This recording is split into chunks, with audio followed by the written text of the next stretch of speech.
Paddy Power stream all UK and Irish racing live on your mobile, tablet or PC. Unlike some other high street bookies, Paddy Power, you beauty! Well, a very warm welcome to the Racing Postcast. I'm Ed Quigley. Delighted to say I'm joined by Stuart Riley. Hello. On the line, we have Mr. Pricewise himself, Tom Siegel, and representing Paddy Power, Mr. Rob Catterson. So this postcast will be having a good anti-post focus look at both the Supreme and the Neptune novice hurdles. We're going to begin, of course, in part one with the Supreme novices, and we'll come to you first, Rob. A lot of these novice hurdles always have a muddle look to them, but how are you going for the Supreme and how do you price it up? Yeah, they haven't with a look to them, and so this is the first anti-post postcast that we're now non-winner, no betting all races. So for races like this, it'll help. Obviously, we're favourite Mellon. He was the hype horse before he made his winning debut at Leopardstown, so he's 5-2. Moon Racer 9-2 with Charlie Parks, 6-1 Deffy the Soil, who's possibly triumph bound. 7-1 Bunk Off Early. He's been the horse for support since Sunday. We're also 7-1 Neon Wolf, 8's Ballyandy, 10-1 Bacardi's, and 12's and Bigger the remainder.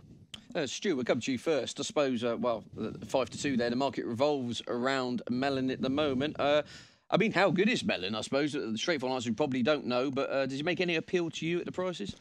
No, we don't know, and he makes no appeal to me at that sort of price. And why is that? Well, he's very, very short for a horse that he's won a maiden, albeit he did it impressively, but Chateau Conti won his maiden just as impressively. We saw what happened to him when he stepped into Grade 1 company. It's a massive step.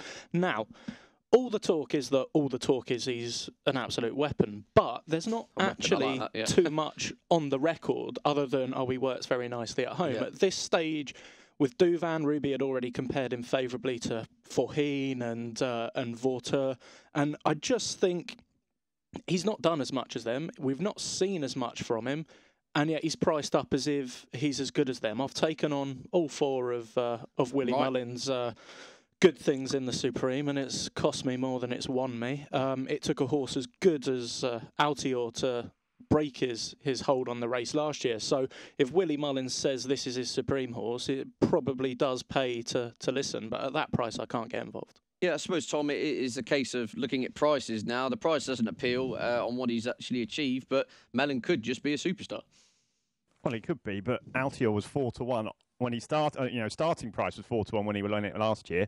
This horse has won some rubbish old maiden round somewhere, and he's 5-2. I mean, it's one of the worst prices I've ever seen. Right, but that's not to say he's can't be a superstar horse. I mean, there's loads of horses that have done what he's done. I mean, the time was okay. The Racing Post rating puts him sort of within £15 of the top, but that's what we're talking. He's on what he's done. He's £20 off the top rated here, and yet he's 5-2 favourite for a Supreme. We all know it's Willie Mullins, Ruby Walsh. He's won his one race by miles, but it's like the 2000 Guineas, isn't it? You get one of these once race maidens in, and normally they start about 12, 14. Golan, when he won the 2000 Guineas, was 12-1 when he won it. When he'd won his one race maiden, this horse 5-2. That's ridiculous. Both Ruby and Willie are on record as saying they'd rather get another run into him as well. Yeah. He needs some more experience. It's a crazy price for what he's done. Okay. So we're taking on Mellon from a price perspective, put it that way. Moon Racer Stu sets a pretty solid form. His form being backed up, I suppose, by Ballyandy coming out and winning at the weekend. I mean, he's not young, Moon Racer, but he is lightly raced. First of all, how would you assess his chances in this? And then secondly, would you go for this, or would you go for have a tilt with the Champion Hurdle with him? I think he's got a very good chance in this. His form's stacking up very well. He is an older horse. He's 8 years old. He's a year older than Nichols Canyon. So if you think of it like that, I'd be going Champion Hurdle. Right. Because what's the point of making the entry if when the two horses that are good enough to scare you off both get injured and are out of the race, you're not going to go for it? He is 8. He should be running in a Champion Hurdle by now. He's had a year off with injury. The one worry or the one argument would be they've left him a little bit light on experience. So he's only had the 2 runs over hurdles. Can you go into the heat of a Champion Hurdle off the back of that? But this is a very different Champion Hurdle to normal. It's wide open. There isn't a class horse who's already stamped himself on the race, and you kind of look at it and think, I can't see next year's race being as open as this year's, so why not have a go? Why make the entry if you're not going to do it when you get the ideal circumstances? Yeah, Tom, your view on Moon Racer? Don't like him. Don't like him at all. He can run in this race, the Champion Hurdle. He can run in the boat race. I don't fancy him for any of them. Why is that? Look, he's an 8-year-old that's run 6 times in its life. I don't think his form's there. You can talk about Valley Andy and whatever, but that was, he was running off 153 and the worst Betfair hurdle I've ever seen in my entire life. Now, the two of them did come clear, but they were beating a whole bunch of trees for me. To me, he's got tons to prove, absolutely tons to prove over hurdles. We're all going back to his winning the bumper of, when was it, 2015? That's a long time ago. He was beating Modus and Wait for Me. Now, everyone says, Yanworth was in there. That's not the Yanworth we've seen now. That form is nowhere near good enough to win a normal Supreme. Now, we're not talking about a normal Supreme here, clearly, because if Mellon's favourite after one run and the second favourite is a horse that has a juvenile that might not even run, then it might not be a great Supreme and he might win it. But for me, I'd be keen to take him on in any race he runs in. Yeah, Rob, Tom mentioned there a juvenile that might not run in, presume we're talking about Charlie Parks here. I mean, the Supreme or the Triumph. Which way do you think connections will go? Well, we actually have a price up which she'll actually run in. We've gone 1 to 2 that he goes for the Supreme Novices, and we're 6 to 4 that he runs in the Triumph. That's obviously because Duffy de Soil is favoured for the Triumph. Listen, he's got a good chance. Again, he's only had the one run. Now, he's had the one run in England over hurdles. He won in France over hurdles.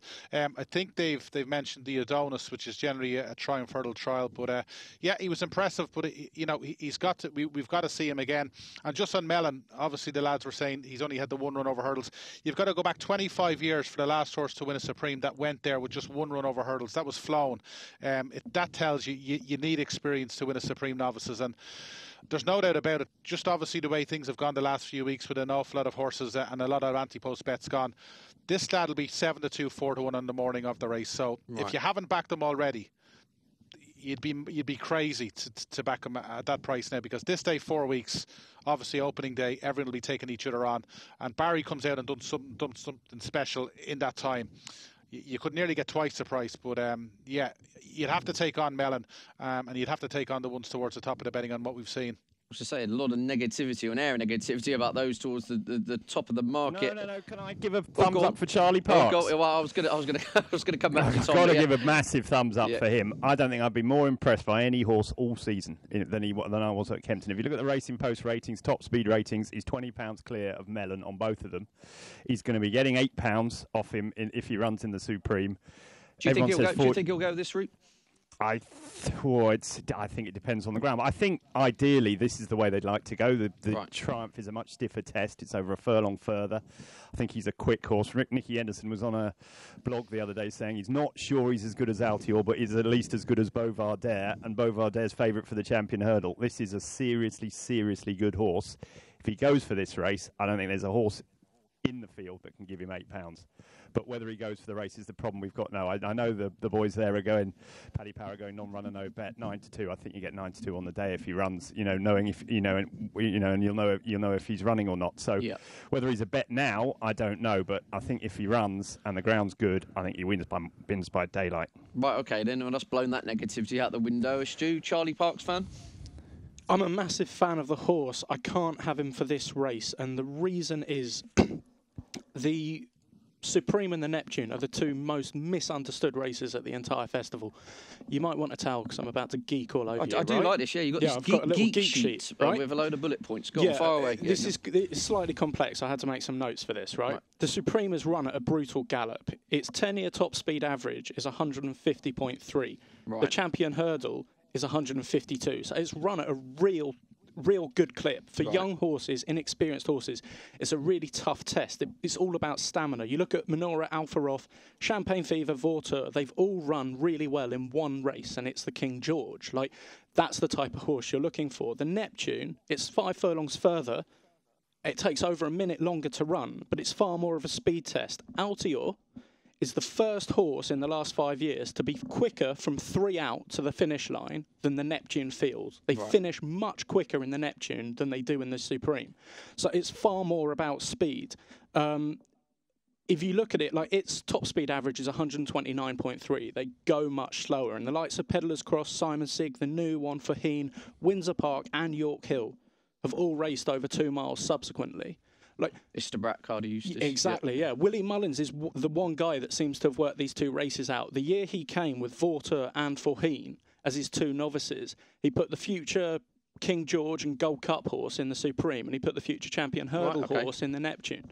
So you think Charlie Parks, by that assumption, would be better suited to the Neptune? I think he'd be better suited in the Neptune if they're going to take on the older horses, and I think it's such a brutal ask, especially of a juvenile. Like, if you're a champion hurdle horse, you don't really want to be running in the Supreme. Look at all the ones that have come second in it, like My Tent or Yours, Darlan, Sprinter Sacra was fourth, wasn't he? Like, two proper two-milers find the Supreme just too much at that age, that stage of their development. Happy to finish second. Well, that's the point I've got. I mean, I get your point, Stuart, but you know, this horse is very, very good. I couldn't care where he runs. He can run in the Neptune, the Triumph, whatever. I'll be backing him in any of them. I think, you know, I don't care how fast they go. This horse is seriously good. And Tom, we mentioned earlier Ballyandy. I know you're not very keen on his claims, but do you think they're more likely to run in the Neptune than the Supreme here? I don't really know. I see the handicappers put him up £12, which rules out any of the handicaps which were mentioned after. So, I mean, which way would you be leaning with him? Put it that way.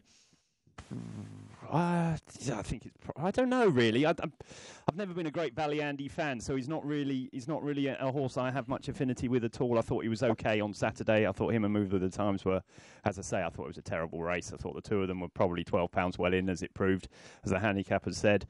The rest of them were, you know, pretty moderate bunch. He can run where he likes. I don't think he'll win anywhere. Okay, Rob, have you seen any money for Ballyandy? And also, are there anything at bigger prices which you've seen anything for in the offices?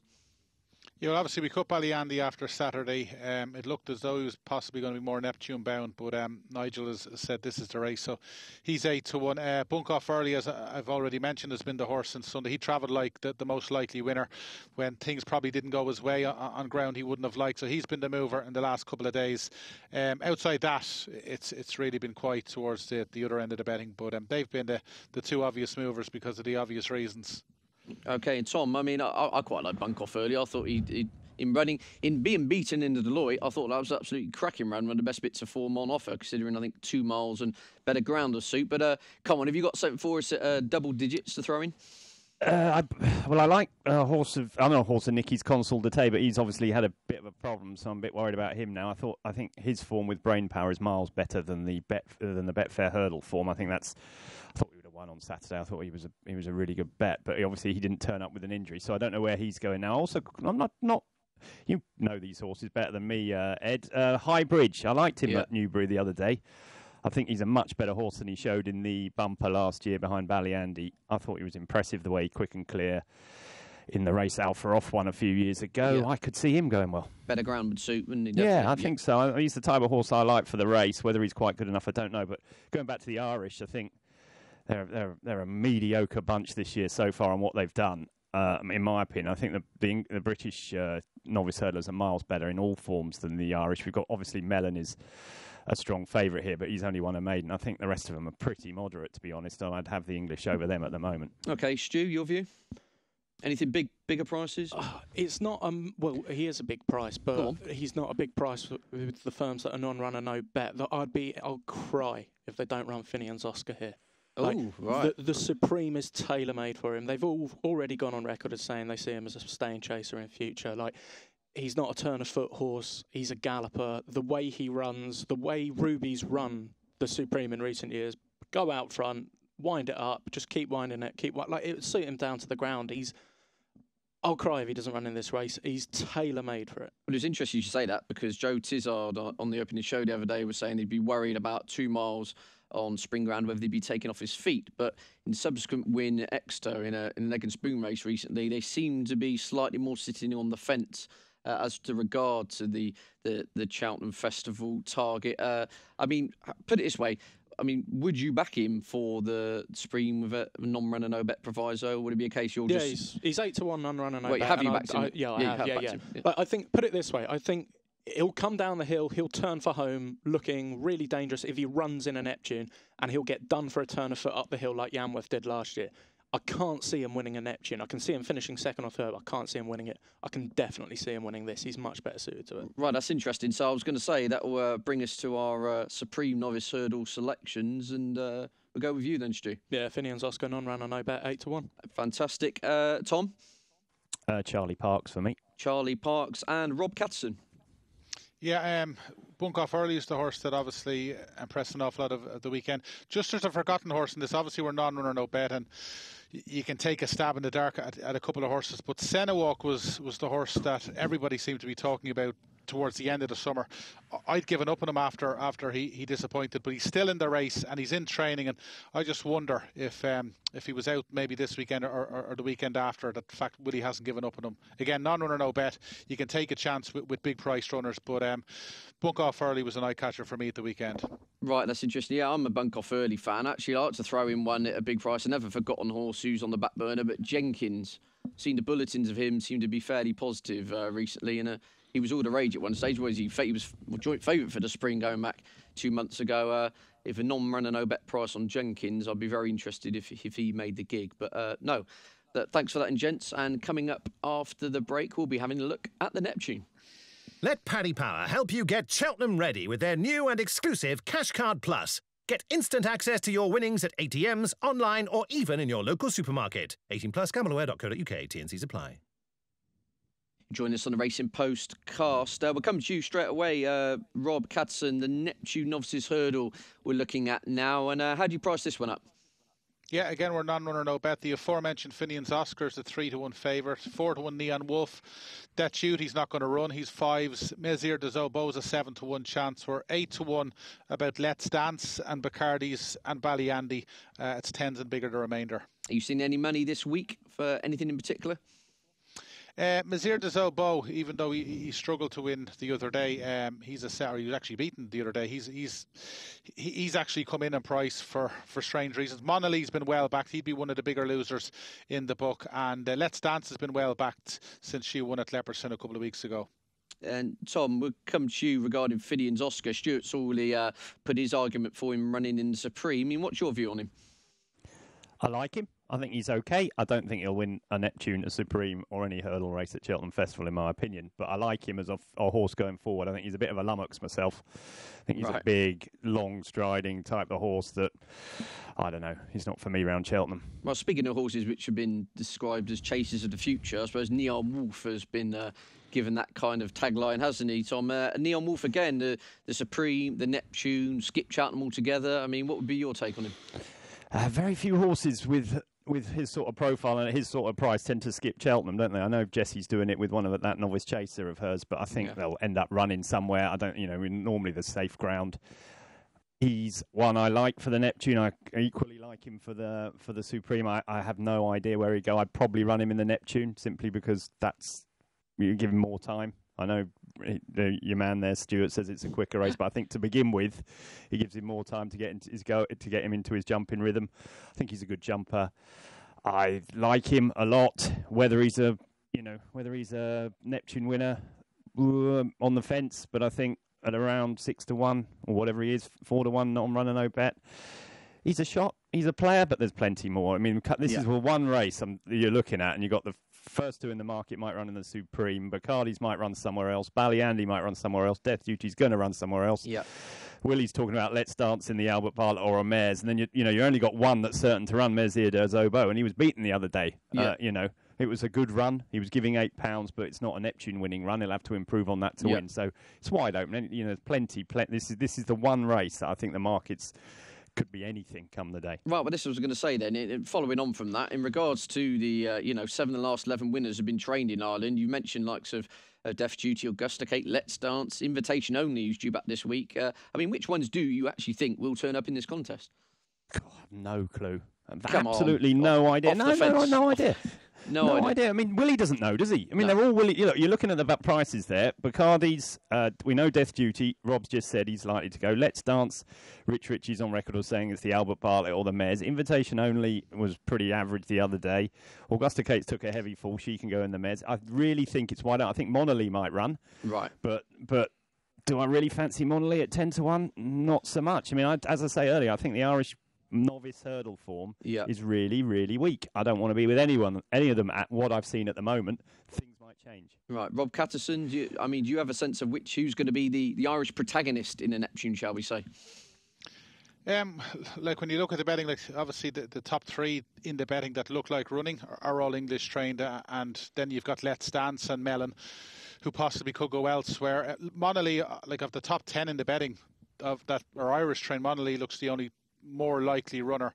Invitation only would obviously have to put his Navan run behind him. He could be forgiven, and then you're getting into the 14-1 and bigger territory. If you want to take on Finian's Oscar, it's hard to pick something out, but maybe just wait. It's a pretty tough puzzle to work out at this stage, I think. Right, well, we've got the other two gentlemen stumped here, Stu. I mean, first, come to you first. What do you think is going to be the biggest challenge from Ireland? And then what's your idea of the winner? I think the problem with the biggest challenge from Ireland is what is actually going to run. The two that I most like for this race are Let's Dance and Early Beach. I think with the mare's allowance, they'd be very dangerous. Early Beach is, if I could choose one of the two to run in this, I'd run her here and I'd run Let's Dance in the mare's race. Right. Keep the two of them apart. I was seriously impressed with the way she won over Christmas. We've not seen her since, but she looks very good. The other one you mentioned earlier, Bunkoff Early, I think he could turn up here as well. The quicker grounds, he looked a speed horse on Sunday, didn't he? So I wouldn't be adverse to seeing him in here. It's difficult to know what's going to turn up, and that makes it really difficult to have a very strong fancy. I kind of look at those at the head of the market. Neon Wolf and Messer de Zobo I'd put in the same camp as Finian's Oscar in that they're going to want further in time. They're not really the type that wins this race, but nothing in here seems to be the type that's going to win this race. And the ones that you look at... Can I throw one Irish horse in? Go on, please do. Please do. Peregrine Run. Right, We haven't seen him. We haven't seen him since he ran at Warwick on very soft ground. Didn't like that at all when he was behind Willoughby Court, who's a potential protagonist in this race. Before that, his Cheltenham run before that in the Grade 2 at November, he beat Holstone and West Approach with a long way back to the fourth horse. That is we've seen what's happened since then. Those two have, Holstone ran really well behind. You know what I mean, Harry? And I don't think not Holstone, the other one, West Approach ran really well behind. And Holstone's not been beaten since. That is really solid form. Peter Fahy's on record as saying they don't think he'll go to Cheltenham this year, which I think is a real shame because I think on that form, he's perfect for the race. He jumps really well. He travels really well. He stays well. For me, I can't see why he wouldn't run him in here. But I think he's the best of the Irish on form for me. By quite obviously Death Duty, but apart from him, I think he's the best of them. So I'd love to see him go. I think he's a big price. But once again, we're talking about trainers saying he's not going to go. I think the boys and Paddy Power have him 16-1, a non-runner, no bet. But I think he'll be that on the day if we know he's running or not. A lot of unknowns, Stu, yeah? Yeah, well, talking of the Holston form, there's another horse that's finished behind him that I really like for this, and that's William Henry. Really caught the eye on Trials Day at Cheltenham, travelled down the hill, came there tanking, sort of. You think the soft ground in the winter, maybe spring ground, he'd be one that would come into this, and he's a big price. This is the only novice race he's entered in at the festival as well. Right, that's interesting. We got some prices on those robbers. One I wanted to throw in actually a bonkers price. Well, he might be a bonkers price, it might be even money by the time I've said him. Bon Papa. Rob, do we have a price on him? I know he dotted up at Christmas, and I know he's got an entry. Again, it's total guesswork as to whether he runs, but. Yeah, I think he won on Tiesi Zayakoran, didn't he? Was the JP horse. Yeah, he's 14s. William Henry's 14s from 20s. So there's been a few quid for him. And Peregrine Run, as Tom said, is 16s. Right, well, again, we're all sitting on the fence here, but we're going to have to nail everyone to the mythical £10 of that goes on it. Come on then, Stu. If you had to go and place a bet on the Neptune now, who would it be? William Henry. I think he's 16-1, non-runner, no bet. So there's 25s out there if you want to take the risk that he goes somewhere else. He's not entered anywhere else. Right, so. It's the only race. If he does make it, he's going to run. Okay, and yourself, Tom Siegel? I like Neon Wolf, but I'd be very interested if Peregrine Run turned up. I'd be keen on him. And Rob Catterson? I wouldn't be surprised if Let's Dance ran in this, but I think Invitation Only is worth a second chance. He ran too bad to be true that day in Navan, and I think if we see him soon and he's been entered up, I think he could be a lot shorter than 12s come today. Okay, that's excellent then. And before we go, we just wanted to get a couple of the specials you might like to mention, Rob. I see you on a total different kind of going off at a tangent. You're, is it 5-1 that Altior and Duvan meet this calendar year? Yeah, obviously since the weekend, Altior has been given an official rating of 170. Listen, it's probably unlikely, but if Duvan goes to Aintree like he did last season and Altior goes to Aintree, there's obviously the Melling Chase. And Nicky Henderson's a big fan of bringing his horse to Punchestown. Willie's not going to run in the 2 mile race on the Tuesday, so all Nicky has to really do is run Altior. And then there's obviously the chance of the Tingle Creek later in the year. So you'd have thought it's going to be more likely Duvan doesn't step up and trip than does. And with Altior there, we might finally get to see the match. It would be fantastic, wouldn't it? And just very quickly, I was just looking through your specials. This is definitely one Tom will be involved with. 13-2 Melon Moon Racer Reverse Forecast. That's your type of betting, Tom. Can't wait. Yeah, great. Yeah, put the phone down. Let's get on. Well, no, cheers for that, gents. Anyway, it's been a pleasure. My thanks to Stu, my thanks to Tom, and my thanks to Rob. And join us again on Friday. We'll be having a look ahead to the weekend action. Check out Paddy Power's new and exclusive Cash Card Plus. Available to use online, at ATMs, or even down the local. Paddy Power, you beauty.